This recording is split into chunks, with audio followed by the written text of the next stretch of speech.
तुमचाही एक बिझनेस आहे, त्याच्यासाठी तुम्हाला ब्रँडिंग करायचंय. पण तुमचं बजेट जास्ती नाहीये ब्रँडिंगसाठी, म्हणजे लोगो, स्टिकर म्हणा, प्राइस टॅग म्हणा. तर त्याच्यासाठी मी एक सोल्युशन घेऊन आले आहे तुमच्यासाठी आज. सो व्हिडिओ लास्टपर्यंत नक्की बघा. सर्वांचं स्वागत आहे माझ्या चॅनलवरती. मी रुपाली. माझे डेली व्लॉग्स येत आहेत. माझा दुसरा व्लॉग आहे हा, की मी माझ्या साडी बिझनेससाठी नेक्स्ट स्टेप पुढे गेलेली आहे. म्हणजे माझ्या साडीचे लोगो, स्टिकर्स आणि प्राइस टॅग मी प्रिंट करून आणलेले आहेत. सो मी त्याच्याबद्दल तुम्हाला माहिती देणार आहे. तुम्ही जर साडीचा बिझनेस करत असाल किंवा कोणताही बिझनेस करत असाल आणि तुमचा ब्रँड अवेअरनेससाठी, ब्रँड चा प्रोफेशनल लुक मिळवण्यासाठी तुम्ही जर लोगो, स्टिकर्स किंवा प्राइस टॅग असं जर तुम्हाला प्रिंट करायचं असेल किंवा तुम्ही त्याचा विचार करत असाल, तर कमीत कमी बजेटमध्ये तुम्हाला ते कसं करता येईल याची मी तुम्हाला आज माहिती देणार आहे. कारण मी पर्सनली ते केलेलं आहे. माझ्या साडीच्या बिझनेससाठी मी स्वतः डिझाइन केलेली आहे, प्राइस टॅग पण आणि लोगो पण. आणि लोगो स्टिकरसाठी पण मी लोगो डिझाइन करून दिलेला आहे. फक्त प्रिंटिंगसाठी मला किती खर्च आला आणि हे सगळं मी तुम्हाला सांगणार आहे. आणि ती डिझाइन मी कॅनव्हामध्ये कशी बनवली याचं सुद्धा मी प्रॅक्टिकल नॉलेज तुम्हाला आज देणार आहे व्हिडिओमध्ये. सो व्हिडिओ शेवटपर्यंत नक्की बघा. हे बघा माझे स्टिकर्स आणि हे माझे प्राइस टॅग. व्हिडिओच्या शेवटी ना मी तुम्हाला एक बोनस टिप देणार आहे, ज्याच्यामुळे तुमचा पैसा आणि वेळ दोन्ही वाचणार आहे. हा व्हिडिओ स्किप न करता पूर्ण बघा, म्हणजे तुम्हाला इन डिटेल नॉलेज येईल. आता स्किप न करता कुठलीही गोष्ट तुम्ही लक्ष देऊन बघाल, नीट लक्ष देऊन ऐकाल, तर ती तुमच्या उपयोगाची, तुमच्या फायद्याची नक्कीच ठरते. मी तुम्हाला प्राइस टॅगची जाडी दाखवते. आणि आता तुम्ही हे जे आहे ह्याची जाडी 250 GSM अशी एवढी आहे. तुम्ही याच्या पुढे 250 to 350 GSM पर्यंत तुम्ही हे प्रिंट करून आणू शकता. आणि जर कमी बजेटमध्ये करायचं म्हटलं ना, तर हा ऑप्शन बेस्ट आहे तुमच्यासाठी, 250 GSM. आणि हे स्टिकर्स आहेत, नॉन टेरेबल नाहीये, टेरेबल आहेत. सुरुवातीला आपल्याला फक्त ब्रँड अवेअरनेससाठी लागणार आहे, त्याच्यामुळे मी हे 1.5 इंचाचे आहेत. तुम्ही बघू शकता, 1.5 इंचाचे लोगो स्टिकर्स आहेत. हे आपल्याला सध्या नवीन बिझनेस आहे, तर आपल्याला हे एकदम उत्तम आहे आपल्या बिझनेससाठी. आणि लोगो आणि ह्याच्यावरती ना ग्लॉसी फिनिश दिलेला आहे, म्हणजे ग्लॉसी फिनिश आहे. त्याच्यामध्ये मॅट पण येतो, पण हे थोडस तुम्ही बघू शकता उजेडात आल्यावर थोडस चमकतंय कसं. ग्लॉसी फिनिश म्हणतात त्याला. आणि मी सुरुवातीला ना हे 100 क्वांटिटी मध्येच प्रिंट केले, म्हणजे प्राइस टॅग 100 क्वांटिटी आणि स्टिकर 100 क्वांटिटी. आणि हे जे आहे प्राइस टॅग, ह्याची मला 230 रुपये 100 नग याच्या एवढे म्हणजे कॉस्टिंग पडली. म्हणजे पर टॅग गेला 2 रुपये 30 पैसे पर टॅग. आणि हे जे स्टिकर आहे, ह्या स्टिकरची मला 100 क्वांटिटीची किंमत पडली मला 2 रुपये 60 पैसे, म्हणजे 260 रुपये. म्हणजे 560 मध्ये माझं, 500-550 मध्ये माझे हे 100 स्टिकर्स आणि 100 टॅग मला मिळाले.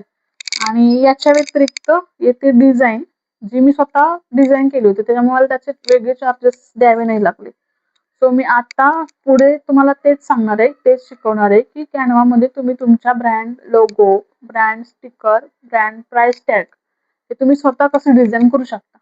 त्याच्यासाठी तुम्हाला कुठेही 1 रुपया द्यायची गरज नाहीये. आणि शिवाय ते ज्याच्यामध्ये मी ते बनवणार आहे ते पूर्णपणे फ्री ॲप आहे, त्याच्यामुळे तुम्हाला तिथे पण खर्च नाहीये. फक्त तुम्हाला तुमची स्किल किंवा तुम्ही हा व्हिडिओ बघून ॲज इट इज करू शकता. फक्त तुमचे ब्रँडचे कलर तिथे तुम्ही ऍड करू शकता. एलिमेंट्स येतात ते मी तुम्हाला पुढे व्हिडिओमध्ये सांगणारच आहे, की ते एलिमेंट्स तुम्ही तुमच्या कॅटेगरी, तुमच्या बिझनेस कॅटेगरीला मॅच होईल असे एलिमेंट तुम्ही तिथून चूज करू शकता. तर त्यासाठी आपल्याला ओपन करायचंय गुगल क्रोम आणि इंटरनेट ब्राउझर, किंवा त्याच्यावरती सर्च करायचंय कॅनव्हा. ते वेबसाईट जी पहिलीच येते ते ओपन करून तुम्हाला लॉग इन करायचंय. पहिलं तुमच्या मेल आय डीने लॉग इन करू शकता तुम्ही. जर तुमचं अकाउंट क्रिएट नसेल तर आधी अकाउंट क्रिएट करून घ्या, मग लॉग इन करा. आणि सेटिंग मध्ये जाऊन डेस्कटॉप साईट करा, म्हणजे तुम्हाला इझिली ऍक्सेस करता येईल, म्हणजे मोबाईल मध्ये जर करत असाल. जेव्हा लॉग इन होईल तेव्हा टेम्पलेट्स मध्ये जायचे आणि तिथं प्राइस टॅग हे सर्च करायचंय. प्राइस टॅग डिझाईन किंवा प्राइस टॅग काही सर्च करू शकता तुम्ही. सर्च रिझल्ट मध्ये तुम्हाला भरपूर डिझाईन्स येतात, भरपूर शेप मध्ये पण येतात, वेगवेगळ्या शेप मध्ये येतात आणि छान असतात डिझाईन्स. त्याच्यामध्ये तुम्हाला जी कोणती आवडेल ती तुम्ही यूज करायची. मला ही आवडलेली, तर मी याच शेप मध्ये आणि याच फक्त मी त्याच्यामध्ये बॅकग्राऊंड वगैरे सगळं चेंज केलं, कारण मला माझ्या लोगो मधले जे कलर्स आहेत ना त्या थीमला मॅच होईल असं प्राइस टॅग बनवायचं होतं. सो मी तर कस्टमायझेशन केलं. कस्टमायझेशन पण खूप इझी आहे. तुम्ही त्याच्यामध्ये फॉन्ट चेंज करू शकता. त्याच्यामध्ये जे एलिमेंट्स आहेत ते जर तुम्हाला नको असतील, तो खाली बघा QR दिसतोय, बारकोड दिसतोय, तो जर तुम्हाला नको असेल ना तर तो सुद्धा तुम्ही डिलीट करू शकता. मग पहिलं तुम्हाला तुमच्या ब्रँडचं नाव, त्याचा लोगो हे तिथं ऍड करून घ्यायचंय आणि मग त्याच्यामध्ये जे एलिमेंट्स नको आहेत ते तिथून डिलीट करून बाकी तुम्ही तुमचं ऍड करू शकता. आता QR पण येतो जो मी माझ्या प्राइस टॅग मध्ये तुम्हाला दाखवलेला आहे. त्या एकाच QR मध्ये माझे 4 सोशल हँडल्स आहेत. म्हणजे जसं की मी बोलले सोशल मीडियामध्ये इंस्टाग्राम, फेसबुक, युट्यूब चॅनल आणि एक व्हॉट्सअप ग्रुपचा एक स्कॅनर मी दिलेला आहे. QR दिलेला आहे मी त्याच्यामध्ये. तुम्ही फक्त तो एक QR जरी स्कॅन केला ना तर तिथं माझे चार सोशल मीडिया हँडल्स तुम्हाला तिथं दिसणार आहेत. सो तुम्हाला पण जर ते माहीत करून घ्यायचं असेल तर मला लिंक अशी कमेंट करा. मी ज्या वेबसाईट वरून तो एक QR 4 हँडल्स सोशल मीडिया हँडल्सचा बनवलेला आहे ना ते तुम्हाला कमेंटमध्ये तुम्हाला त्याची मी लिंक देईन. सो कस्टमायझेशन झाल्यानंतर जर तुम्हाला QR नसेल करायचा तर तुम्ही तिथं तुमच्या सोशल मीडियाचे युजर नेम्स पण ऍड करू शकता. सोशल मीडिया म्हणजे इंस्टाग्रामचं युजर नेम आणि फेसबुकचं पेज हे तुम्ही तिथं ऍड करू शकता आणि मोबाईल नंबर फक्त कंपल्सरी तुम्ही ऍड करा. म्हणजे ज्याला कोणाला सोशल मीडिया यूज करता येत नाही किंवा आजकाल असं कोणीच नाहीये, पण जर कोणाला यूज करताच येत नसेल तो डायरेक्टली तुम्हाला व्हॉट्सअप किंवा तुम्हाला कॉल करू शकतो. जर तुम्ही प्राइस टॅग वरती तुमचा नंबर मेन्शन केला असेल तर ते खूप इझी जातं. आणि फक्त एक लक्षात ठेवा की तुम्ही जेव्हा पण कस्टमाइज कराल ना प्राइस टॅग म्हणा किंवा लोगो स्टिकर म्हणा त्याच्यामध्ये तुमच्या लोगो मधले ब्रँड आयडेंटिटी कशावरून ओळखली जाते तर कलर थीम वरून. सो ती कलर थीम यूज करायला विसरू नका. आणि डाउनलोड करताना पण तिथं ऑप्शन्स येतात JPG, PNG. तुम्हाला PDF प्रिंट हा ऑप्शन सिलेक्ट करायचा आहे. PDF स्टँडर्ड पण नाही करायचंय, फक्त PDF प्रिंट. त्याच्यामध्ये पण 2 ऑप्शन येतात, एक डिजिटल यूज साठी, एक प्रोफेशनल प्रिंटिंग साठी. तर तुम्हाला सेकंड ऑप्शन आहे प्रोफेशनल प्रिंटिंग, तो चूज करायचा आहे आणि मग डाउनलोड करायचंय. डाउनलोड झाल्यानंतर ते PDF ओपन होते. त्याच्यामध्ये तुम्ही त्याच्या रेझोल्युशन चेक करू शकता. आपण प्रिंटिंग साठी गेलाय ना तर त्याची रेझोल्युशन जे आहे ते हाय क्वालिटी मध्येच येतं आणि जे साईडला दिसतात ना ते ब्लिडिंग वगैरे दिसतात म्हणजे मार्जिन तेवढं ठेवावं लागतं, कारण कट होऊन प्रिंटिंग नंतर ते आपल्याला एवढ्या डिझाईन मध्ये तेवढं मार्जिन ठेवून येणार आहे. सो हे झालं प्राइस टॅगचं. लोगो स्टिकर साठी पण आपल्याला सेम तीच प्रोसिजर करायचे. टेम्पलेट्स मध्ये सर्च करायचे लोगो स्टिकर्स. तिथे पण भरपूर वेगवेगळे ऑप्शन्स येतात, स्टिकर शेप्स येतात. तुम्हाला जो शेप आवडतोय तो शेप घ्या, तो कस्टमायझेशनला घ्या. मग त्याच्यामध्ये सेम तुमचं मी जसं बोलले ब्रँडचे कलर थीम यूज करायचे. मग तुम्ही त्याच्यामध्ये कलर्स वगैरे चेंज करू शकता, फॉन्ट वगैरे चेंज पण करू शकता. जो तुमचा ब्रँड मधला फॉन्ट आहे तो पण तुम्ही ऍज इट इज तुम्ही इथे चेंज करून घेऊ शकता. आणि जे शेप वगैरे आहेत, जे एलिमेंट्स आहेत, सर्कल वगैरे जे दिसते ना ते पण तुम्ही तुमच्या ब्रँडच्या लोगो मधले कलर यूज करूनच चेंज करून घ्या.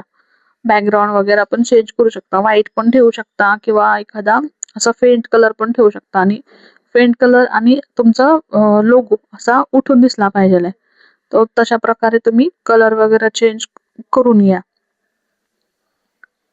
फक्त लोगो मधलेच कलर यूज करायचे, असे तुम्हाला कोणताही आवडतो म्हणून यूज नका करू, कारण ब्रँड आयडेंटिटीसाठी कलर थीम पण तेवढीच महत्वाची आहे. सो जे ब्रँड मधले लोगो असतील, लोगो मधले जेवढे कलर्स असतील तेवढेच कलर तुम्ही तुमच्या पूर्ण लोगो मध्ये यूज करायचे, म्हणजे लोगो स्टिकर्स मध्ये. आणि तिथं तुम्ही तुमचा लोगो स्टिकर मध्ये पण तुमचा कॉन्टॅक्ट नंबर तुम्ही देऊ शकता. आणि डाउनलोडिंगची प्रोसेस सेम तशीच आहे जशी प्राइस टॅगची होती. PDF प्रिंट, प्रोफेशनल प्रिंटिंग हे 2 फक्त लक्षात ठेवा शब्द माझे. ते 2 सिलेक्ट करायचे आणि डाउनलोड करायचं. इथं सुई घेतलेली, आज सुईने मी काढून दाखवते तुम्हाला. आता हे निघाले तर मी आता हाताने काढून घेते. आणि हे माझी साडी आहे, त्या साडीवरती मी चिटकवून देते. तुम्ही हे साडीवर म्हणजे तुमच्या जर पॅकेजिंग असेल तर त्याच्यावरती करू शकता किंवा मग तुमचे बॉक्स वगैरे असतील ना तर त्याच्यावरती पण चिटकवू शकता तुम्ही. तो तुम्हाला माझे ब्रँडचे माझे लोगो, माझे प्राइस टॅग कसे वाटले, डिझाईन कशी वाटली, तुम्हाला आवडली का मला नक्की सांगा कमेंट करून.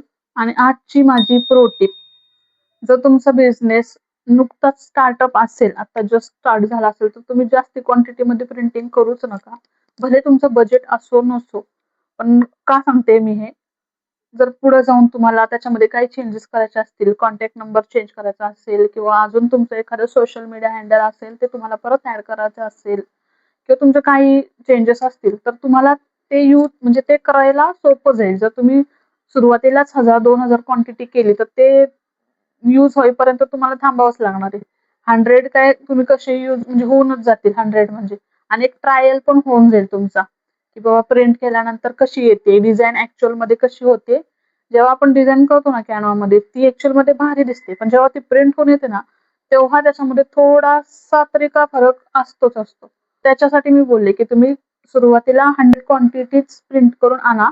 आणि मी ज्यांच्याकडून करून आणलं ना, सो त्यांनी मला लगेच अप्रूव्ह केलं, म्हणजे लगेच त्यांनी मला करून दिलं. मी त्यांच्या आधी पण ना 3-4 प्रिंटर्स जे दुकान आहेत, शॉप आहेत, लोकल शॉप व्हिजिट केलं होतं मी. पण त्यांची रिक्वायरमेंटच अशी होती की 1000 क्वांटिटीच्या पुढेच तुम्ही करू शकता.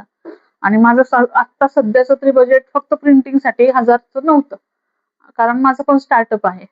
तर मी पण तुम्हाला हेच रिकमेंड करेन की तुम्ही आता सुरुवातीला 100 प्राइस टॅग, 100 स्टिकर, तुमचं जे काही असेल, थँक यू कार्ड, जे काही तुम्हाला प्रिंट करायचं असेल ना, ते 100च्याच क्वांटिटीमध्ये तुम्ही सुरुवातीला करा.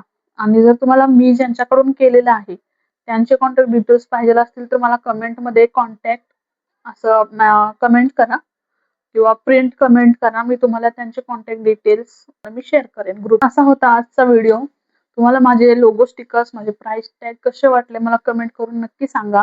आणि जर तुम्हाला अजून याबद्दल माहिती करून घ्यायचं असेल किंवा कॅनव्हामध्ये तुम्हाला पूर्ण एडिटिंग करून शिकायचं, ते माझ्याकडून शिकायचे असतील, तुम्हाला ते करायचं असेल तर मला तुम्ही कमेंट करा. पार्ट 2 मी त्याच्यावरती पण नक्की व्हिडिओ बनवेन. आणि व्हिडिओ आवडला असेल तर लाईक करा, कमेंट करा, शेअर करा, सेव्ह करा. आणि महत्त्वाचं म्हणजे चॅनलला सबस्क्राईब करायला विसरू नका. आणि बेल आयकॉनवरती पण क्लिक करा, म्हणजे माझे नेक्स्ट व्हिडिओ जेव्हा येतील तेव्हा तुम्हाला त्याचं नोटिफिकेशन येईल. Bye bye.